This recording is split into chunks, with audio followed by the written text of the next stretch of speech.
Welcome to On the Brink with Andy Simon. I'm Andy Simon. And as you know, my job is to get you off the brink. However you're stuck or stalled, our job is to bring you interesting people. And I have a wonderful woman here today who's going to help you see, feel, and think in some new ways because you don't have a story like hers. And she's an extraordinary role model. So how you can overcome life's adversities and rise. We're going to talk about a bunch of things that are going to touch you as she has touched me. And I think this is such an exciting time. Esther Aguilera is here with us today. And I am very excited because she is a part of our book, our new book, Women Mean Business, that she has there and I have here. And if you can see her wonderful picture, she's wearing the same jacket, I think, which I think is cute. But Esther comes to us with the perspective of somebody who has had a journey. I'm going to have to tell you about it, but let me introduce her. She is currently a senior advisor at Altura Capital, but she was previously, she was president and CEO of the Latino Corporate Directors Association, and she built the first national network of Latino CEOs, corporate directors, and C-level leaders. She oversaw the organization's rapid expansion to become the premier resource for Latino talent, primed for the boardroom to accelerate the conversation of Latino inclusion in America's boardrooms. She's a thoughtful, transformational leader, and she's known for driving impact and results. She's a two-time chief executive and a two-time executive director, and she comes to us with a 32-year track record executing strategic business plans and leading high-performance teams. And she's going to tell you more. As you know, my desire is for them to tell you about their journey. It gives you a context for understanding the challenges that she's facing and the way she's overcoming them. But she also tells us that she brings a deep experience and understanding of the intersection between the charitable, business, and government sectors. And I think this is really exciting. She's worked with members of Congress, cabinet members, corporate CEOs and directors, nonprofits, and associations. And she's just a superb person. Welcome, Esther. Thank you for being with me today. It is a great pleasure to be with you, Andy. Tell the listeners or the viewers, who is Esther? You tell me your story, and I think it's a very important one to set the context for your own journey, the challenges you've overcome and how you thrive, and the joy you bring to others in the process. Who's Esther? Thank you for having me, and thank you for the question. So, as you mentioned, I have had the privilege of working for our nation's most powerful leaders, from members of Congress, cabinet members. I've organized meetings with the U.S. president and working with the top leaders in the nonprofit space, corporate space, and working with corporate directors. But my path was not a typical one.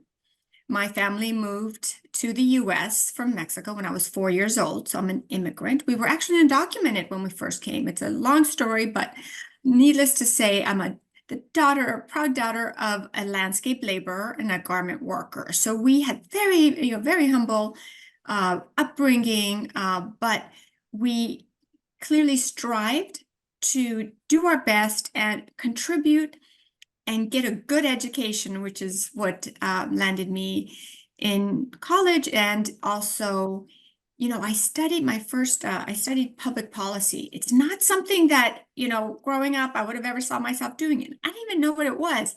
By the way, when I moved to Washington, D.C. after college. And my parents didn't really understand what I did, neither did my family. But, here I was in Washington, D.C., moved here in 1990, right after college. And that's where, oh my God, so many worlds opened up, so many opportunities up, and a lot of scary things. I mean, good scary things, but new things that really opened up all new apertures and experiences and opportunities again that I enjoy today. Well, when you shared with me your story, you said you were, public policy wasn't something you're familiar with. How did you get to Washington?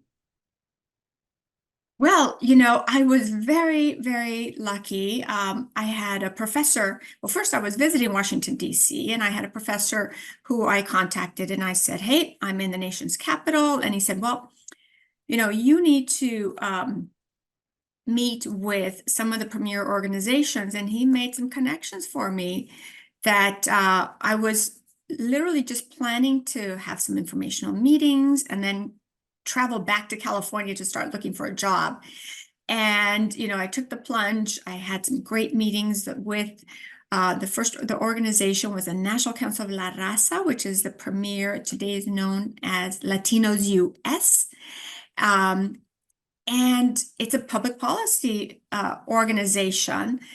Went for the informational interview and they offered me a job. And I was just, one in shock and thinking, oh my gosh, here is moving to Washington, D.C. Is that something for me? But you know what? I took the plunge. And this was, another great theme that I like to talk about is I've had some different pivots and new areas and new places. And what's been wonderful was really embracing new challenges has been how I have been able to broaden my horizons and find new opportunity.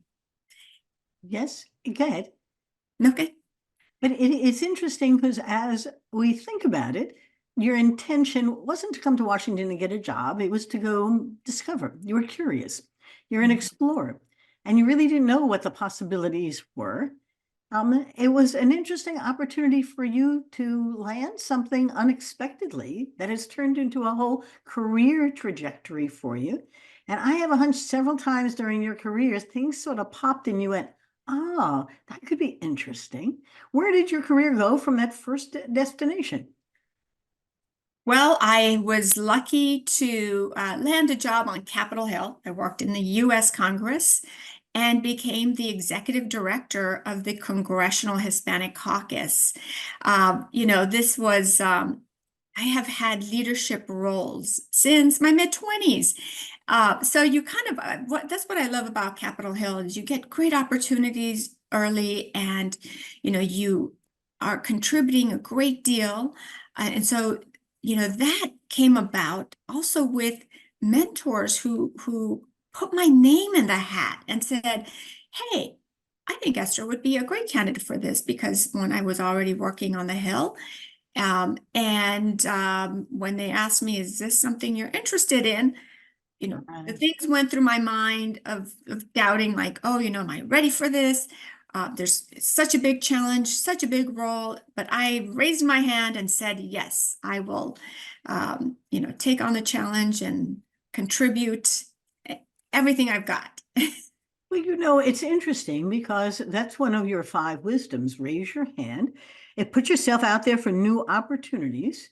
You don't really know what's happening and how it's going to happen to you, but you're comfortable enough in yourself to say, of course I can. I don't know what that is, and I don't know how we're going to do it, but somehow I know that I can succeed at some level. What are people expecting? Were they clear about their expectations, or they just trusted you to rise to the occasion? Well, with every role and pivot that I've had, and we'll go into some of those as well, there's always been one, I already had some great ground training in policy and writing and research, and then I worked as a legislative assistant. So I had some of the base groundwork, and then you take that.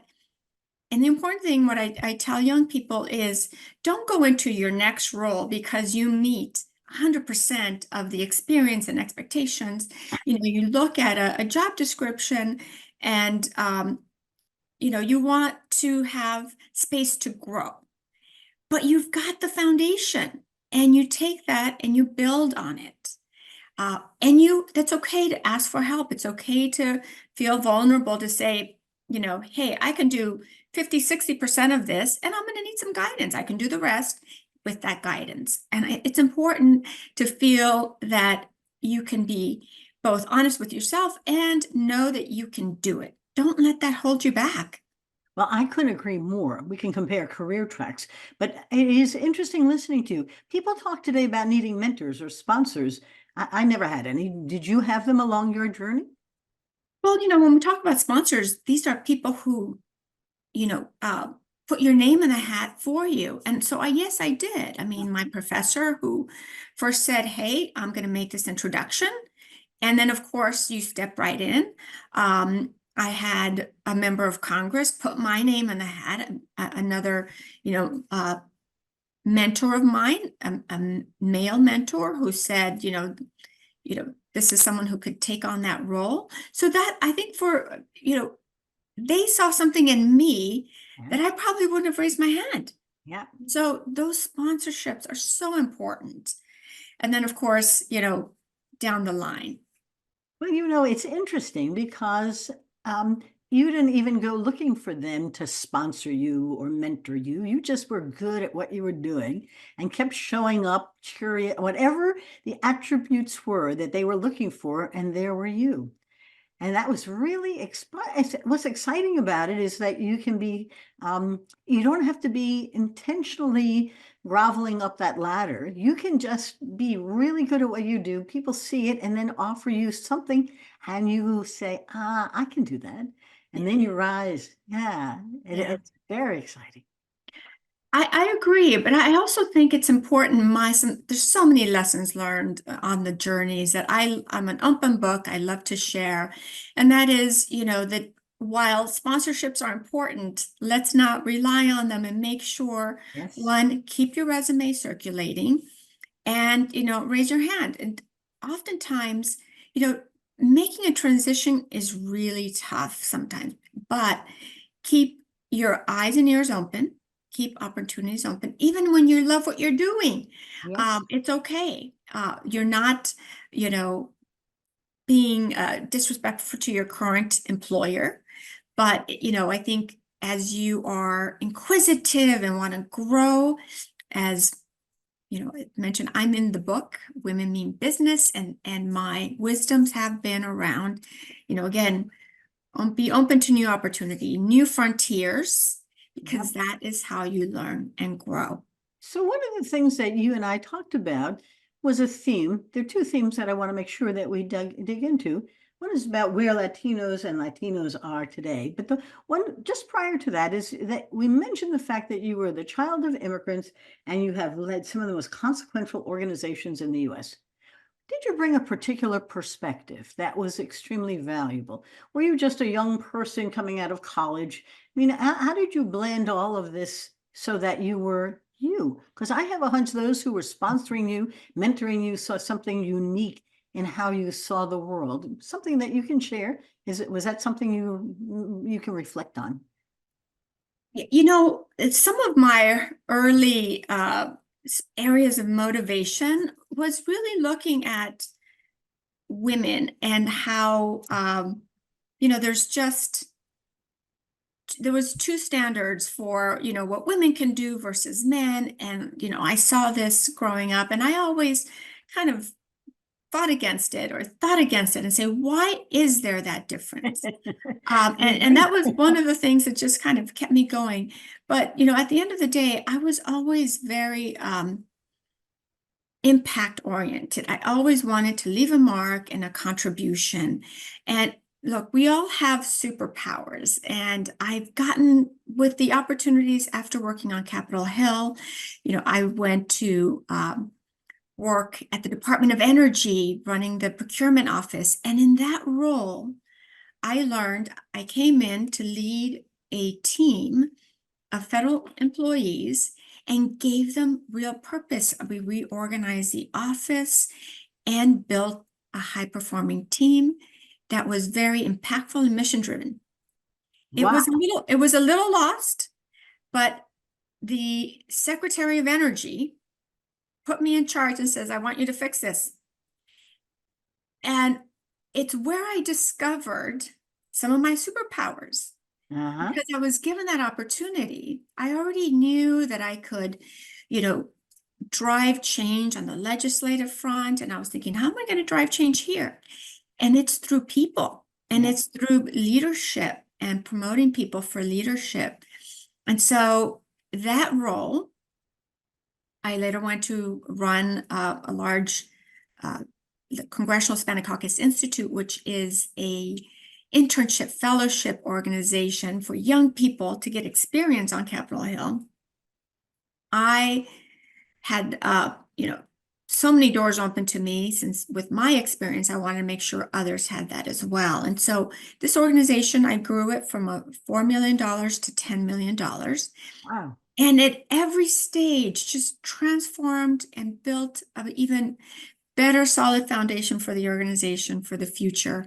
And there again, it's about building a high-performing team and impact. So I found that my superpower is driving growth and impact, but my secret weapon is building high-performing teams where people can, contribute and we find ways of finding where they can excel Well, and contribute and grow to the overall having a clear purpose mission that everyone has a role to play in. I have several leadership academies I've been running for several years for clients. And one of the things we talk about is that a leader really needs others, followers. A leader can't do anything alone. And so as I'm listening to you, I'm saying you have some magic to empower and enable and engage others so they can rise higher than where they are, grow. They don't have to move up a ladder. They need to grow personally in their skills, their confidence. You said it so well, their purpose, their mission, to have strong values and to see how their actions are purpose-driven and they can actually become part of a team that's delivering extraordinary results. And I have a hunch you had great pleasure when you were doing that, building those teams and building those people, right?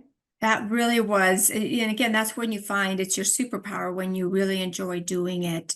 And of course, I had another pivot to then start an organization with corporate directors.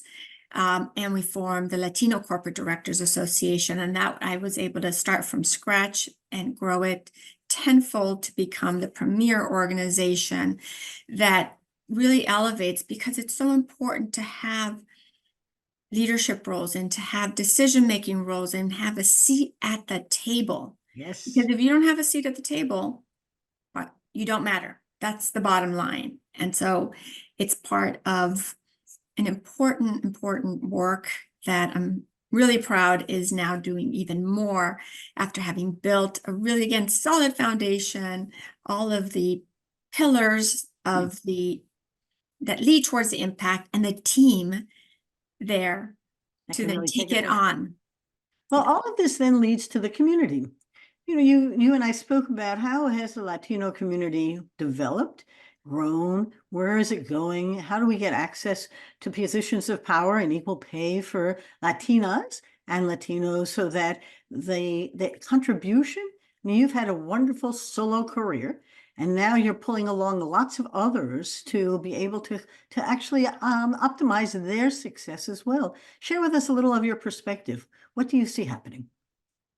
Well, first, this has always been the second largest demographic in the US, at least, in 32 years that I have been working to advance the Latino community in the US from all angles, from legislative leadership and education across the board.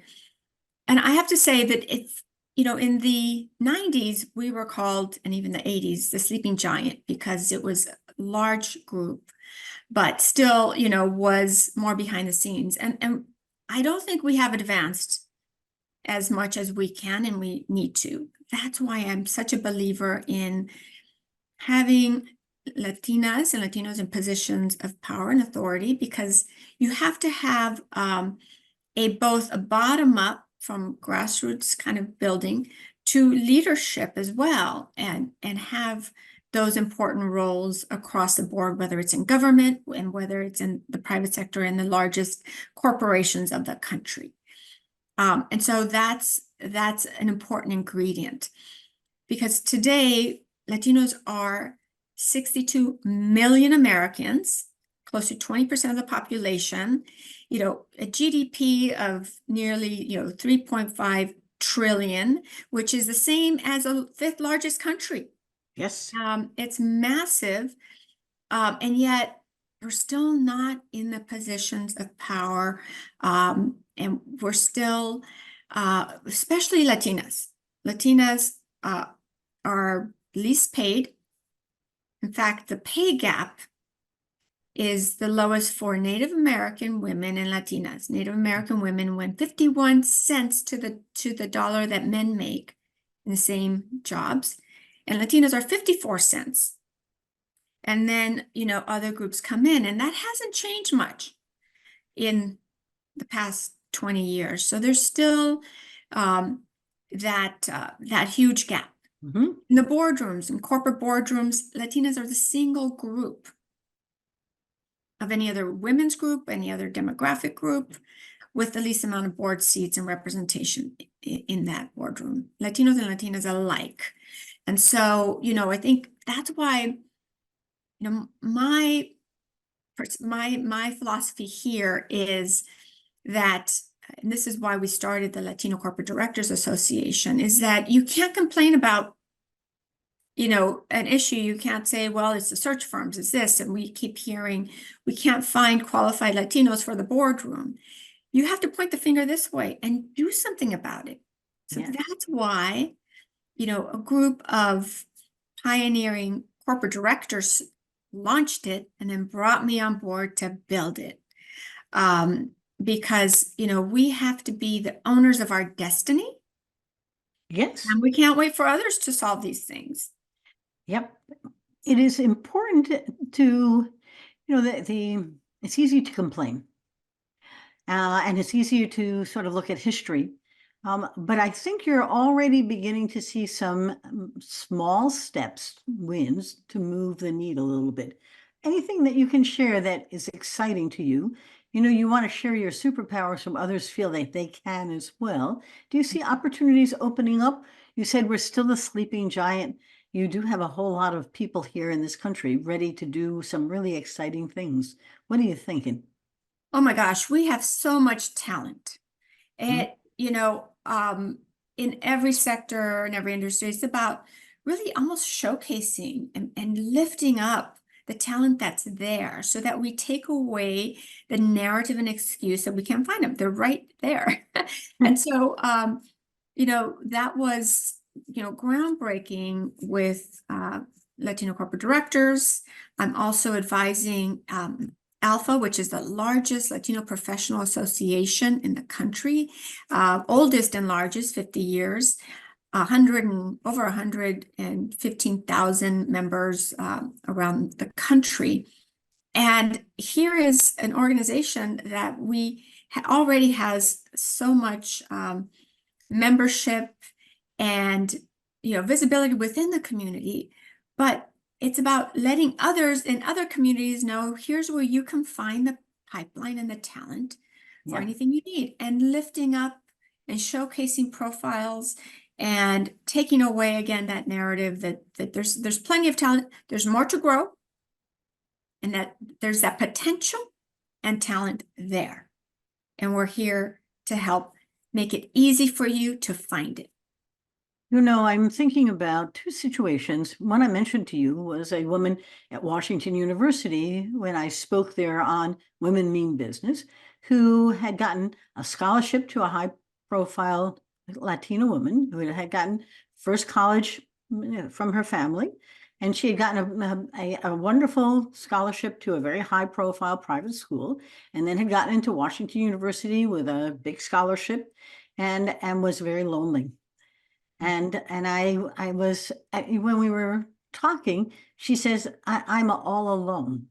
And it's very hard to be here without a community of others like me who understand the journey I've been on. And I'm not quite sure where I'm going. Am I going back to make money for my family and my community? It was most profound. And then I gave a talk down in Houston, and Arturo Lopez, a Vistage chair that I knew, brought in a whole group of Latinas, all of whom are struggling to be heard.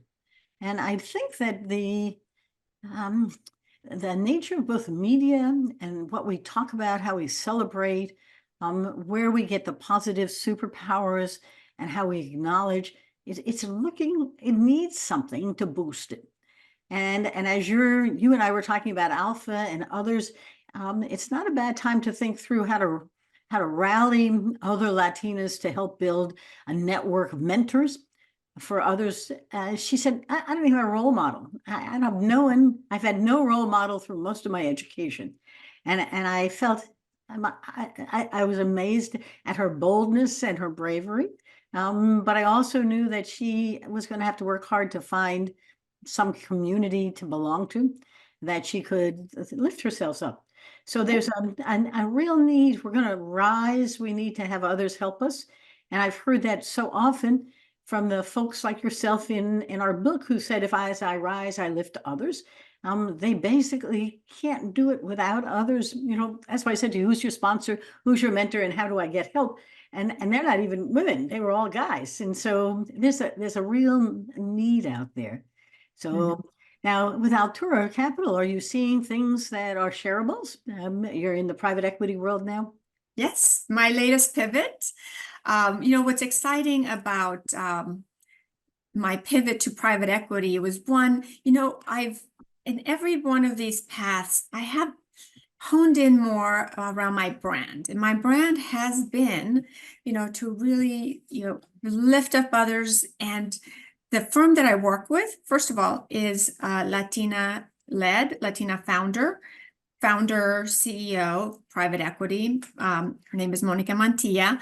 And I always say she's probably the pioneer Latina who was founder, CEO, and managing partner of a private equity firm for 18 years. But the way that she invests in companies, and again, private equity, you already have to have a profitable company that we can invest in to grow. But she also has a social impact mission. She invests in low, moderate income communities that have great businesses and can invest in them to then also create better jobs, better pay, better benefits.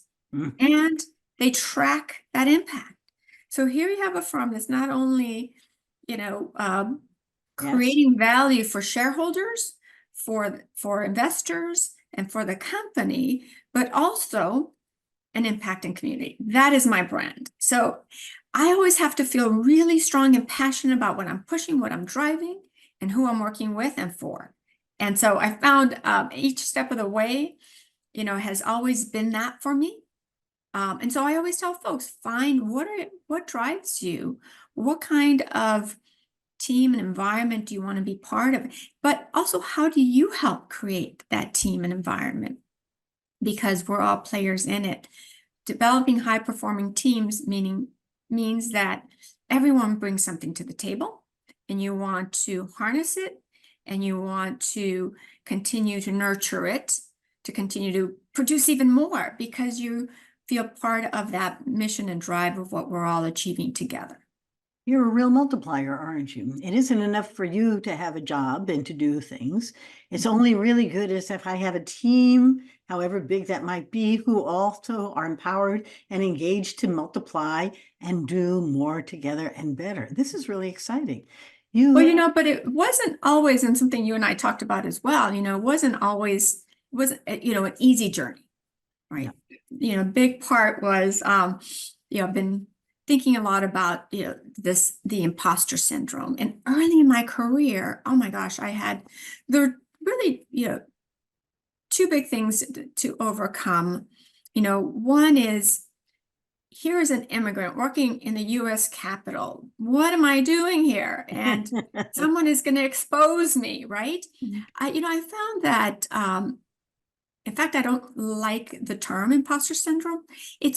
There's two sides to it. One, I think most of it is self-inflicting. Because let's say as an immigrant, you come here and you're already feeling like an outsider. And, you don't always have the resources to really prop you up and build that confidence that you need to step into some, new roles. But you have to find it yourself. And so in terms of the imposter syndrome, as I mentioned, there's kind of two sides to it. I think that other people probably see a lot more when you're feeling that people see a lot more value and worth and contributions than you do in yourself. So I see it as an opportunity to turn it around and say, okay, well, what am I bringing to the table? And how do I own my own worth and my own contribution? So, the imposter syndrome, you're only diminishing your self-worth. It's about building that up and then building a network and supporters around you that are also going to lift you up, because we all need that. It's okay to ask for help, to say, hey, I don't feel good today, but you're always going to have ups and downs. Okay. Yep. That's part of life. It's not always going to be rosy. But as you reflect on your movie, and we were talking about how life is a movie and you don't want to end up at the end regretting things, you have been able to champion gently yourself slowly through many pivots, in each one adding richness to your life, and you add richness to that. And it isn't as if there's a straight line. I mean, one of the things that I think is so true is the unknown in front of you can become the best experience. I look to your wisdoms and I go, oh my goodness, Esther is a wise woman, because that's exactly what we're saying, right? It's the unknown. Usually your brain fights it, flees it, fiercely denies it, appeases it. You have an amygdala that would like to hijack it, but instead you've embraced it and you've written a new story for yourself where it's okay. I cannot fail. I just embrace the new and I am going to succeed. Imposter syndrome could be a whole other podcast. But I don't think, I truly don't believe in it. I do think that people are always a little uncomfortable, and it's okay to be uncomfortable. But in fact, the unknown in front of you can become the best experience. And that's right. And once you turn lemons into lemonade, let's do it. What's the worst that can happen? Well, it didn't work. So what? And it's and everything you've touched is turned to good, better, and best. And so you've got a wonderful career. Esther, if you want to leave the folks with a couple of really cool, actionable things, 1, 2, or 3, other than forget your imposter syndrome, we don't need it. What would you share with them based on a beautiful life story? 1 or 2 things that you would say, just do it.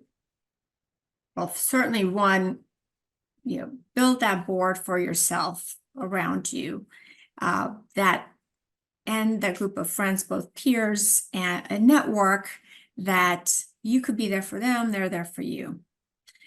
2, don't be afraid to ask for help or to say, hey, I'm really happy where I am right now, but maybe I should start putting my resume out and privately talking to people about what I should be doing next. Because unless you put your name out there, whether Yep. it's for maybe something new or for a boardroom, people aren't going to have you top of mind always unless you bring it up or let Right. them know. And that in your own mind kind of helps to put you in a position where you can say, hey, I'm ready for this pivot. And the last is those pivots could be scary, but at the end of the day, they do open new opportunities. Yes, and opportunity is exactly what they are. They're not problems. They're all opportunities, and they are in front of you, waiting for you to say, I'm cool, let's try it. And that becomes a great, great journey. This has been such fun. Thank you for joining us, our audiences, and Esther Aguilera has shared with us today some really profound opportunities that she has lived through with her superpowers. Esther, if they'd like to reach out to you for talking experience, consulting, any kind of work with Altura, how could they reach you? Is there a website or is it through LinkedIn? I think the best way is LinkedIn, Esther Aguilera. And I look forward to hearing from individuals. It has been my great pleasure, Andi. Thank you for inviting me. I'm honored and just really admire your work. Thank you for what you do for us all. Well, thank you for that kind ending here. For us all, Esther and I have truly enjoyed being in Women Mean Business. And I think that the most interesting part of a book is you don't really know where it's going. like life, it takes you along. And that's what's happened here. And every time I open it and I read some things, they're all different. There are 500 of them. They really reflect very different perspectives, but very enriching ones. And the energy and the force there.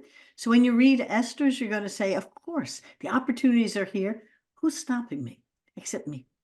And that becomes real important. Let me wrap. For all of you who come to On the Brink with Andi Simon, thank you. You pushed us into the top 5% podcasts globally, and I admired that for you because that's your benefit to it. We keep looking for great people that can help us see, feel, and think in new ways. Send them along. Your emails are wonderful, and I keep looking for more people like Esther and others who can share with you their life's journey so that you can see how others have tackled the opportunities or the challenges that they faced. Remember, Women Mean Business is on Amazon, Barnes & Noble, and your local bookseller. So are my other books there as well. So if we can help you take your observations and turn them into innovations, let us know. It's been a pleasure to share the day with you. Esther, I'll say goodbye and thank you so much. Goodbye, everybody. Bye. Goodbye, everyone. Thank you, Andi.